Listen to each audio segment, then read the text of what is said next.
ಭುವನಂ Gaganam February 14ರಂದು ರಾಜ್ಯಾದ್ಯಂತ ಬಿಡುಗಡೆ. ಎಷ್ಟು ದಿನ ಸೈಲೆಂಟ್ ಆಗಿದ್ದೆ, ಇನ್ನು ಮುಂದೆ ಸುಮ್ಮನೆ ಇರಲ್ಲ ಅಂತ ಮಾಸ್ ಲೀಡರ್ಗೆ ಶ್ರೀರಾಮುಲು ಸವಾಲು ಹಾಕಿದ್ದಾರೆ.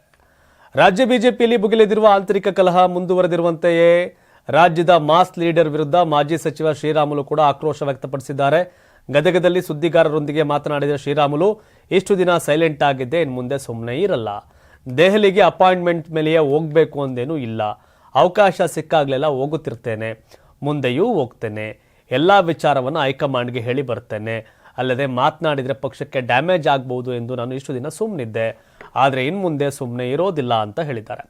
ಬಿಜೆಪಿ ನನಗೆ ಎಲ್ಲ ಅವಕಾಶಗಳನ್ನು ನೀಡಿದೆ, ಪಕ್ಷ ಬಿಟ್ಟು ಹೋಗುವ ಪ್ರಶ್ನೆಯೇ ಇಲ್ಲ. ನಾನು ಪಕ್ಷ ಬಿಡುತ್ತೇನೆ ಅಂತ ಎಲ್ಲಿಯೂ ಹೇಳಿಲ್ಲ, ನಾನು ಪಕ್ಷ ಬಿಡುತ್ತೇನೆ ಎಂದು ಎಲ್ಲಿಯೂ ಹೇಳಿಲ್ಲ. ಪಕ್ಷ ಬಿಡುವ ಸಂದರ್ಭ ಬಂದಲ್ಲಿ ಹೇಳಿಯೇ ಹೋಗ್ತೇನೆ, ಆದರೆ ಬಡವರು, ಶ್ರಮಿಕರು, ರೈತರ ಪರ ಇರುವ ಕಾರ್ಯಕರ್ತರ ಜೊತೆ ಇರ್ತೇನೆ ಅಂತ ಮಾಜಿ ಸಚಿವ ಶ್ರೀರಾಮುಲು ತಿಳಿಸಿದ್ದಾರೆ. ಇನ್ನು ಮುಂದೆ ನಾನು ಯಾರ ಮುಲಾಜಿಗೂ ಇಲ್ಲದೆ ಮಾತನಾಡ್ತೇನೆ.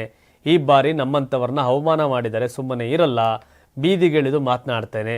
ಬಿಜೆಪಿ ನನಗೆಲ್ಲ ಅವಕಾಶವನ್ನು ನೀಡಿದೆ, ಪಕ್ಷ ಬಿಟ್ಟು ಹೋಗುವ ಪ್ರಶ್ನೆ ಇಲ್ಲ ಅಂತ ಮತ್ತೆ ಅದನ್ನು ಪುನರುಚ್ಚಾರ ಮಾಡಿದ್ದಾರೆ.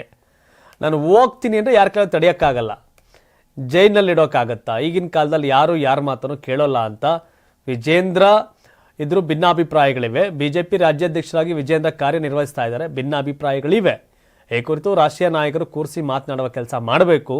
ವಿಜಯಪುರ ಭಾಗದ ಜನ ಯತ್ನಾಳ್ ಅವ್ರನ್ನ, ಬೆಳಗಾವಿ ಭಾಗದ ಜನ ರಮೇಶ್ ಜಾರಕಿಹೊಳಿ ಅವ್ರನ್ನ, ಉತ್ತರ ಕನ್ನಡ ಭಾಗದ ಜನ ಅನಂತಕುಮಾರ್ ಹೆಗಡೆ ಅವ್ರನ್ನ, ಹೈದರಾಬಾದ್ ಕರ್ನಾಟಕ ಜನ ರಾಮುಲು ಅವ್ರನ್ನ ಬಿಜೆಪಿ ರಾಜ್ಯಾಧ್ಯಕ್ಷನಾಗಬೇಕು ಅಂತ ಅಭಿಪ್ರಾಯ ವ್ಯಕ್ತಪಡಿಸ್ತಾರೆ. ಏನೇ ಆಗಲಿ ನಮ್ಮ ಪಕ್ಷದ ರಾಷ್ಟ್ರೀಯ ನಾಯಕರು ತೆಗೆದುಕೊಳ್ಳುವ ತೀರ್ಮಾನಕ್ಕೆ ನಾವು ಭದ್ರಾಗಿರ್ತೇವೆ ಅಂತ ರಾಮುಲು ಹೇಳಿದ್ದಾರೆ.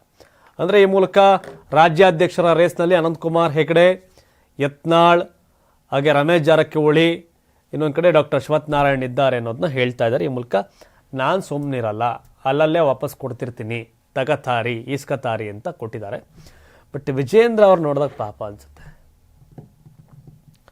ರಾಜ್ಯಾಧ್ಯಕ್ಷ ಆಗಿ ಸಿಕ್ಕ ಅವಕಾಶವನ್ನು ಎಲ್ಲರನ್ನೂ ವಿಶ್ವಾಸಕ್ಕೆ ತೆಗೆದುಕೊಂಡು ಹೋಗುವ ಕೆಲಸವನ್ನು ಮಾಡಬೇಕಾಗಿತ್ತು. ಅದನ್ನು ಮಾಡದ ಪರಿಣಾಮ ಈಗ ಹಾದ್ ಬೀದಿಲಿ ನಾಯಕರ ಹತ್ರ ಹಿಗ್ಗಾಮುಗ್ಗ ಬೈಸ್ಕತ್ತವ್ರೆ. 84ರಿಂದ 50 kg ಬಂದೆ, ಆಮೇಲೂ ಸಣ್ಣಗೆ ಫಿಟ್ ಆಗಿದ್ದೀನಿ. ಅದಕ್ಕೆ ನಾನು ಯೂಸ್ ಮಾಡ್ತಾ ಇರೋದು ಜೀನಿ ಸ್ಲಿಮ್. ಸಣ್ಣ ಆಗೋಕ್ಕೆ ಜೀನಿ ಸ್ಲಿಮ್ ಯೂಸ್ ಮಾಡಿದೆ, ಹೆಲ್ದಿನೂ ಅದೇ. ನೀವು ಸಣ್ಣ ಆಗಬೇಕಾ, ಹೆಲ್ದಿ ಆಗಬೇಕಾ? ಹಾಗಿದ್ರೆ ಜೀನಿ ಸ್ಲಿಮ್ ಯೂಸ್ ಮಾಡಿ. ಸಣ್ಣ ಆಗೋದಕ್ಕೆ ಯಾವುದೋ ಪ್ರಾಡಕ್ಟ್ ಹೇಳ್ತಾ ಇದ್ದಾಳೆ, ಏನಾದರೂ ಸೈಡ್ ಎಫೆಕ್ಟ್ಸ್ ಇದೆ ಅಂತ ಯೋಚನೆ ಮಾಡ್ತಾ ಇದ್ದೀರಾ? ಖಂಡಿತ ಇಲ್ಲ, ಯಾಕಂದರೆ ಇದು ಕೆಮಿಕಲ್ ಫ್ರೀ. ಸಣ್ಣ ಆಗಬೇಕು ಅಂದರೆ ಜೀನಿ ಸ್ಲಿಮ್ ಯೂಸ್ ಮಾಡಿ. ಹೆಚ್ಚಿನ ಮಾಹಿತಿಗೆ ಕೆಳಗೆ ಡಿಸ್ಪ್ಲೇ ಆಗ್ತಿರೋ ನಂಬರ್ಗೆ ಕಾಲ್ ಮಾಡಿ.